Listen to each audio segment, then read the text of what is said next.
نیکی یہی نہیں کہ تم مشرق و مغرب کو قبلہ سمجھ کر ان کی طرف منہ کر لو، بلکہ نیکی یہ ہے کہ لوگ اللہ پر اور روز آخر پر اور فرشتوں پر اور اللہ کی کتاب پر اور پیغمبروں پر ایمان لائیں، اور مال باوجود عزیز رکھنے کے رشتہ داروں اور یتیموں اور محتاجوں اور مسافروں اور مانگنے والوں کو دیں، اور گردنوں کے چھڑانے میں خرچ کریں، اور نماز پڑھیں اور زکوٰۃ دیں، اور جب عہد کر لیں تو اس کو پورا کریں، اور سختی اور تکلیف میں اور جنگ کے وقت ثابت قدم رہیں۔ یہی لوگ ہیں جو ایمان میں سچے ہیں، اور یہی ہیں جو اللہ سے ڈرنے والے ہیں۔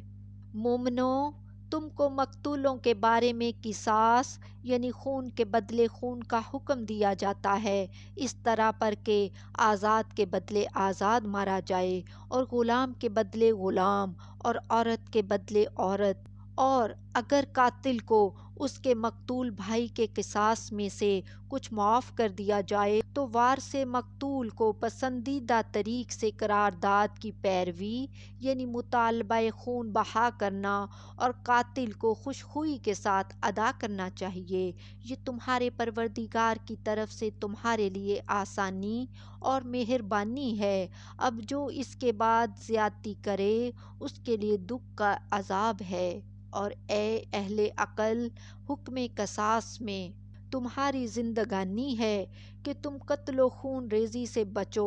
تم پر فرض کیا جاتا ہے کہ جب تم میں سے کسی کو موت کا وقت آ جائے تو اگر وہ کچھ مال چھوڑ جانے والا ہو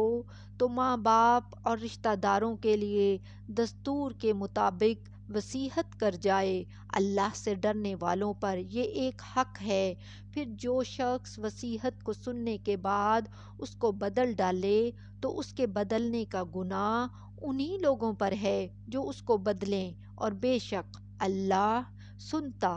جانتا ہے۔ اب اگر کسی کو وصیت کرنے والے کی طرف سے کسی وارث کی طرفداری یا حق تلفی کا اندیشہ ہو تو اگر وہ وصیت کو بدل کر وارثوں میں صلح کرا دے تو اس پر کچھ گناہ نہیں، بے شک اللہ بخشنے والا ہے، رحم والا ہے۔ مومنو، تم پر روزے فرض کیے گئے ہیں جس طرح تم سے پہلے لوگوں پر فرض کیے گئے تھے تاکہ تم پرہیزگار بنو۔ روزوں کے دن گنتی کے چند روز ہیں، تو جو شخص تم میں سے بیمار ہو یا سفر میں ہو تو دوسرے دنوں میں روزوں کا شمار پورا کر لے، اور جو لوگ روزہ رکھنے کی طاقت رکھیں لیکن رکھیں نہیں وہ روزے کے بدلے محتاج کو کھانا کھلا دیں، اور جو کوئی اپنی مرضی سے زیادہ نیکی کرے تو اس کے حق میں زیادہ اچھا ہے، اور اگر سمجھو تو روزہ رکھنا ہی تمہارے حق میں بہتر ہے۔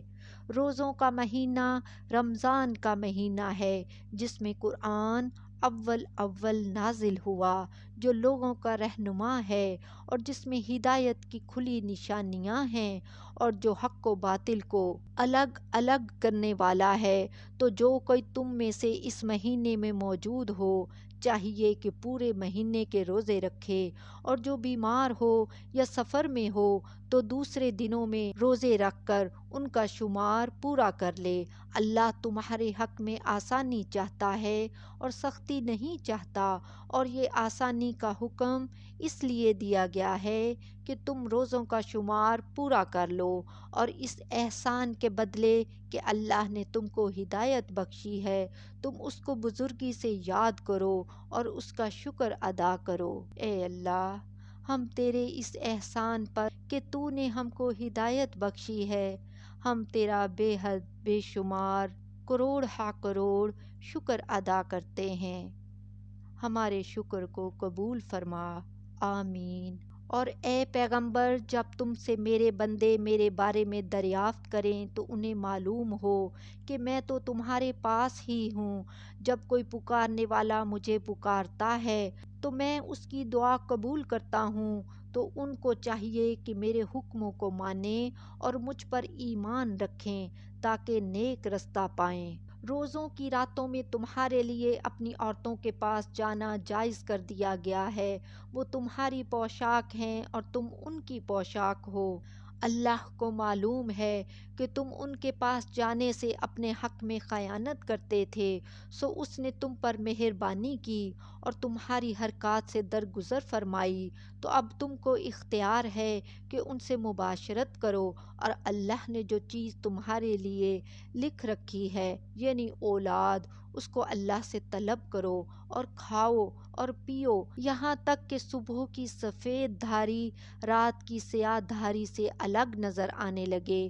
پھر روزہ رکھ کر رات تک پورا کرو، اور جب تم مسجدوں میں اعتکاف بیٹھتے ہو تو ان سے مباشرت نہ کرو، یہ اللہ کی حدیں ہیں، ان کے پاس نہ جانا۔ اسی طرح اللہ اپنی آیتیں لوگوں کے سمجھانے کے لیے کھول کھول کر بیان فرماتا ہے تاکہ وہ پرہیزگار بنیں، اور آپس میں ایک دوسرے کا مال ناحق نہ کھاؤ اور نہ اس کو رشوتاً حاکموں تک پہنچاؤ تاکہ لوگوں کے مال کا کچھ حصہ ناجائز طور پر کھا جاؤ، اور اسے تم جانتے بھی ہو اے پیغمبر صلی اللہ علیہ وآلہ وسلم۔ لوگ تم سے نئے چاند کے بارے میں دریافت کرتے ہیں کہ گھٹتا بڑھتا کیوں ہے، کہہ دو کہ وہ لوگوں کے کاموں کی میعادیں اور حج کے وقت معلوم ہونے کا ذریعہ ہے، اور نیکی اس بات میں نہیں کہ احرام کی حالت میں گھروں میں ان کے پچھواڑے کی طرف سے آؤ، بلکہ نیکوکار وہ ہے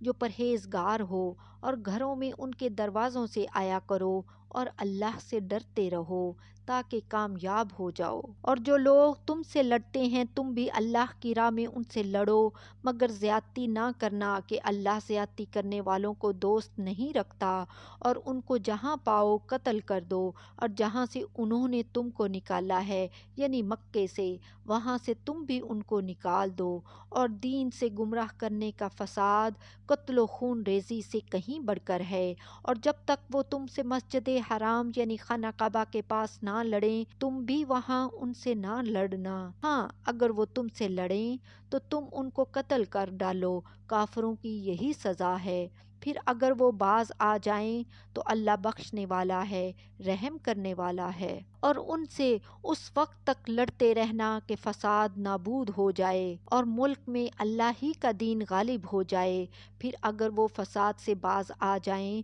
تو ظالموں کے سوا کسی پر زیادتی نہیں کرنی چاہیے۔ ادب کا مہینہ ادب کے مہینے کے مقابل ہے، اور ادب کی چیزیں ایک دوسرے کا بدلہ ہیں، بس اگر کوئی تم پر زیادتی کرے تو جیسی زیادتی وہ تم پر کرے ویسی ہی تم اس پر کرو، اور اللہ سے ڈرتے رہو اور جان رکھو کہ اللہ ڈرنے والوں کے ساتھ ہے، اور اللہ کی راہ میں مال خرچ کرو اور اپنے آپ کو ہلاکت میں نہ ڈالو، اور نیکی کرو، بے شک اللہ نیکی کرنے والوں کو دوست رکھتا ہے، اور اللہ کی خوشنودی کے لیے حج اور عمرے کو پورا کرو، اور اگر رستے میں روک لیے جاؤ تو جیسی قربانی میسر ہو کر دو، اور جب تک قربانی اپنے مقام پر نہ پہنچ جائے سر نہ منڈواؤ، اور اگر کوئی تم میں سے بیمار ہو یا اس کے سر میں کسی طرح کی تکلیف ہو تو اگر وہ سر منڈا لے اس کے بدلے روزے رکھے یا صدقہ دے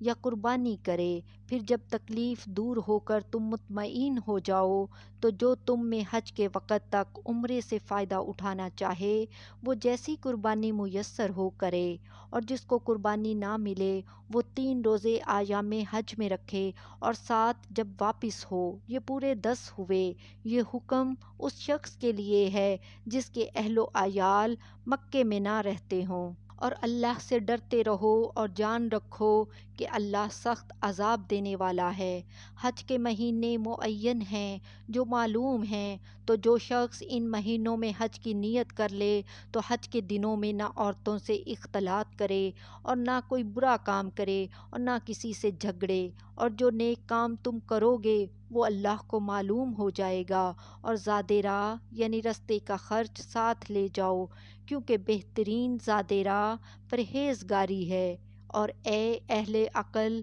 مجھ ہی سے ڈرتے رہو، اس کا تمہیں کچھ گناہ نہیں کہ حج کے دنوں میں بذریعہ تجارت اپنے پروردگار سے روزی طلب کرو، اور جب عرفات کے پاس ہونے لگو تو مشعر حرام یعنی مزدلفہ میں اللہ کا ذکر کرو، اور اس طرح ذکر کرو جس طرح اس نے تم کو سکھایا، اور اس سے پیشتر تم لوگ ان طریقوں سے محض ناواقف تھے۔ پھر جہاں سے اور لوگ واپس ہوں وہیں سے تم بھی واپس ہو اور اللہ سے بخشش مانگو، بے شک اللہ بخشنے والا ہے، رحمت کرنے والا ہے۔ پھر جب حج کے تمام ارکان پورے کر چکو تو مینا میں اللہ کو یاد کرو جس طرح اپنے باپ دادا کو یاد کیا کرتے تھے، بلکہ اس سے بھی زیادہ۔ اور بعض لوگ ایسے ہیں جو اللہ سے التجا کرتے ہیں کہ اے پروردگار، ہم کو جو دینا ہے دنیا ہی میں دے دے، اور ایسے لوگوں کا آخرت میں کچھ حصہ نہیں۔ اور بعض ایسے ہیں کہ دعا کرتے ہیں کہ پروردگار، ہم کو دنیا میں بھی نعمت عطا فرما اور آخرت میں بھی نعمت بخشیو، اور دوزخ کے عذاب سے محفوظ رکھیو۔